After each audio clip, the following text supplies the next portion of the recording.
Ready to make a real impact every day?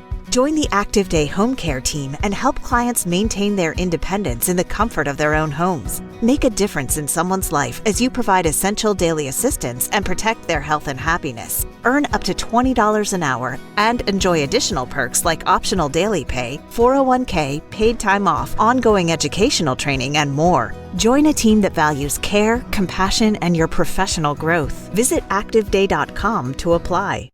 Edward Spreitzer was just a kid working at a donut shop, living in a crappy motel, life going nowhere fast. Then he met Robin Gecht.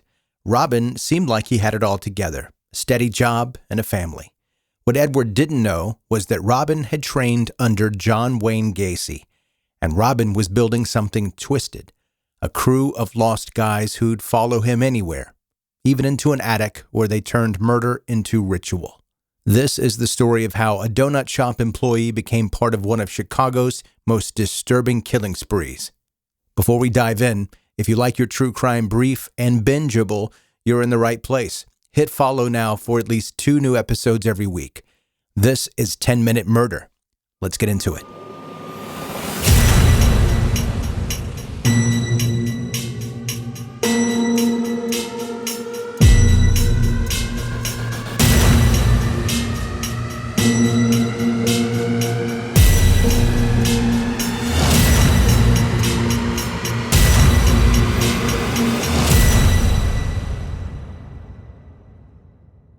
Edward Spreitzer wasn't a horror story from the start. He was born in 1961 in Chicago to a teenage mom and dad who mostly showed up to be disappointed. Teachers said he was quiet and slow to catch on, more into sweeping hallways than learning anything in them. He fell behind, landed in the same grade as his younger sister, and then gave up school entirely. By 18, he'd wrecked the family car and gotten kicked out.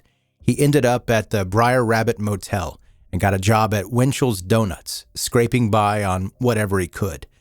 His family still tried, pushed him toward a trade, something with structure, wiring or plumbing maybe, a future that looked like stability.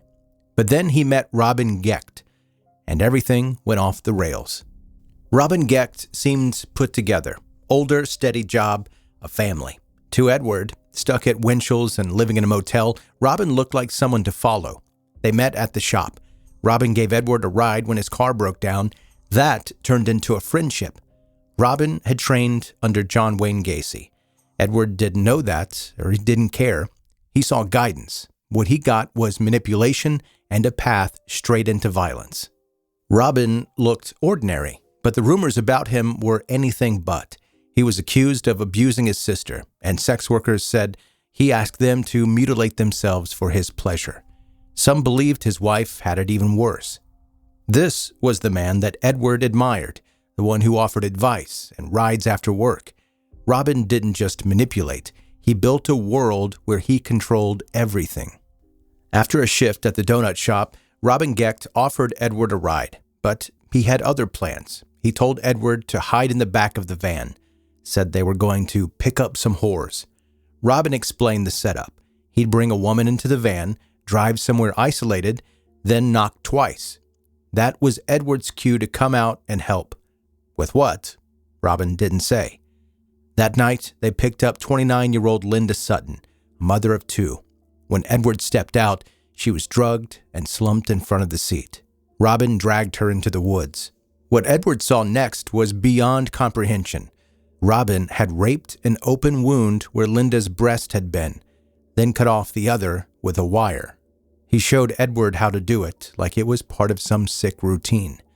10 days later, her decomposed body was found behind the Briar Rabbit Motel. She'd only been dead for 3 days. The trauma had accelerated the decay. This was Edward's initiation, and he didn't walk away.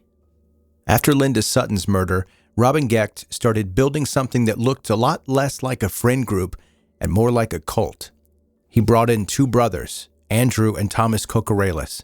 Both had backgrounds that mirrored Edward's, rough childhoods, low test scores, and not a lot of options. Edward and Thomas each tested with an IQ of 75. Andrew scored a 74. The cutoff for intellectual disability starts at 70. The minimum to get into the U.S. Army is 83. These were men who could easily be manipulated, and Robin did not waste time doing that. They all stayed at the Briar Rabbit Motel, except Andrew, who briefly lived with Robin's family. Robin claimed Andrew was there to help with the kids. A grown man with no child care experience suddenly playing nanny. No one questioned it, at least not enough. With the four of them now orbiting Robin, they moved together, thought together, acted together. The press eventually named them the Chicago Ripper Crew, a reference to Jack the Ripper. But this was not Victorian London. This was 1980s Chicago, and what they were doing was far worse.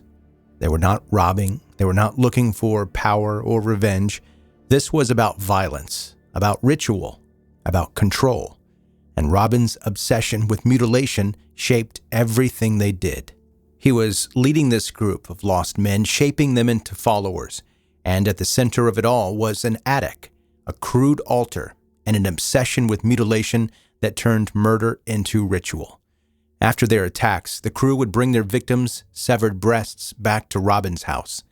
In the attic, surrounded by candles and symbols, they performed what can only be described as a staged ritual. Each man took turns masturbating into the remains. Robin would slice off small pieces and pass them around. Thomas Kokoralis later said that at one point, the box on the altar held 15. There's no real evidence that any of them believed in Satanism. This was not about religion. It was about domination. Robin choreographed every part of it. The violence, the humiliation, the group dynamic.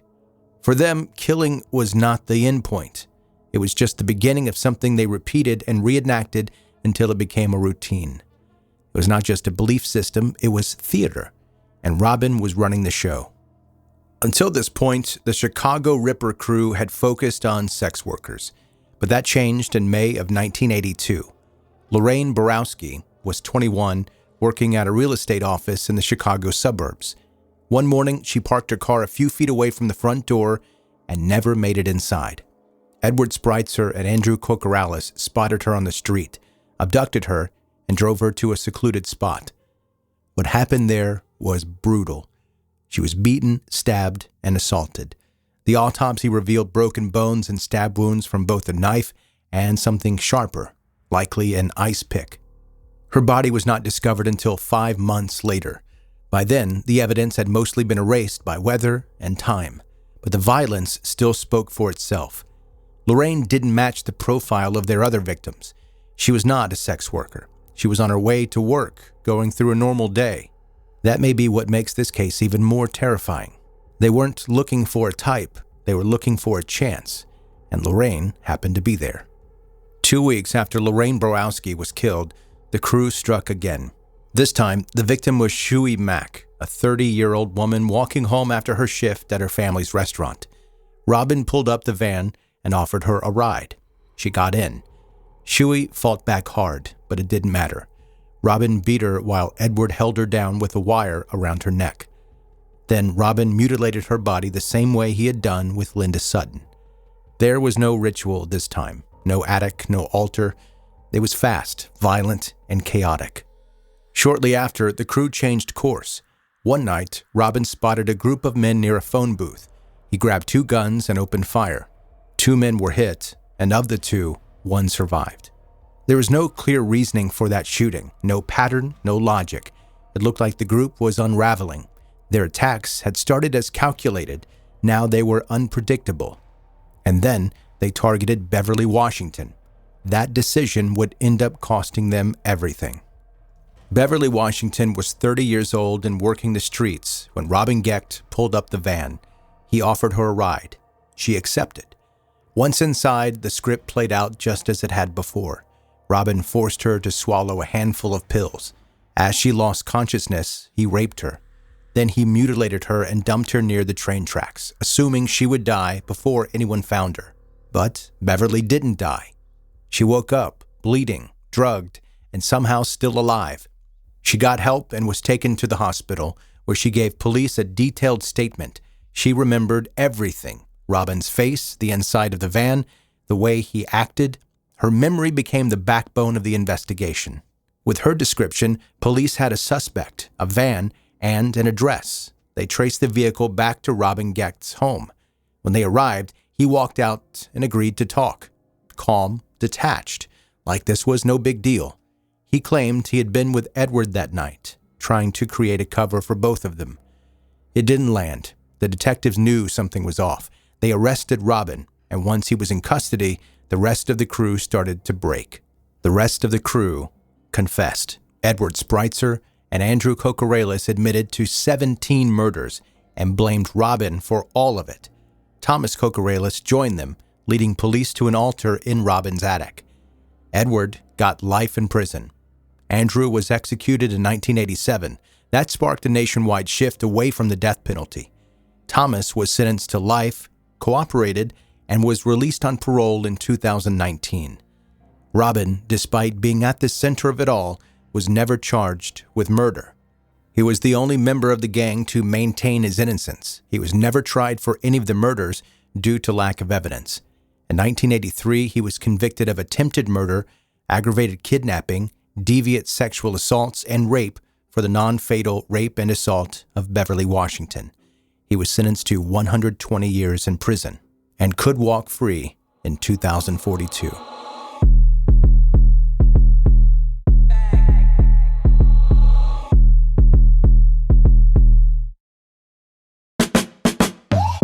Thanks for listening to 10-Minute Murder, bingeable true crime stories. I'm Joe, I'm the host, and if you're a brand new listener, make sure you hit subscribe wherever you're listening right now. Also, welcome. Super pumped that you're here and you found the show. Good job by you. If you want to know more about the podcast, you can go to 10minutemurder.com. All kinds of stuff there. A blog, photos, a way to contact me. And speaking of a way to contact me, it's been a while since I've read an email on the podcast, so let's do that now. Subject, hello, old friend. Good morning, Joe. Hope this email finds you well. I've been listening to your amazing podcast since about 2021. I appreciate how quickly the stories are told and keep me coming for more. Quick question. Have you been personally affected by a murder? And if you have, would you consider telling the story? Sincerely, Sebastian, Tacoma, Washington. Two things. First, let's answer Sebastian's question. The answer is no. No one in my immediate bubble of people have ever been murdered.